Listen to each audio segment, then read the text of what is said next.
Just as Moscow keeps to the communist-era tradition of a May Day military parade, the Defence Committee warns that NATO should not lose sight that many in the Kremlin still harbour dreams of empire.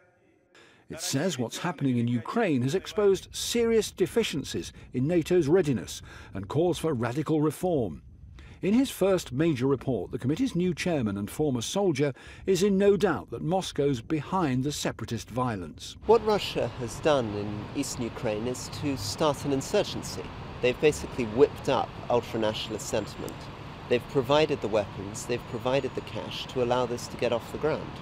It's very, very similar to the kind of situations we've seen in Afghanistan and the Balkans and Syria.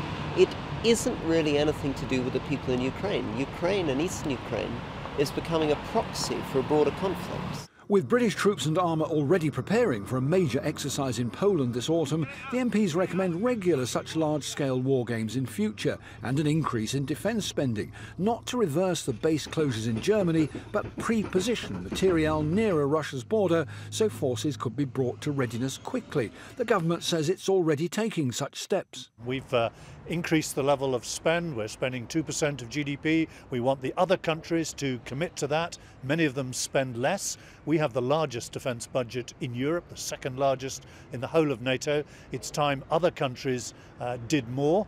And we've also been contributing already now to deterrence on the eastern border. We've contributed aircraft, Typhoons flying in the Baltic. We've contributed surveillance aircraft. I announced this week in Warsaw that we're sending a full battle group on exercise in Poland from October right through to December. So we're doing our bit, and I'll be discussing with other NATO defence ministers what more they can do.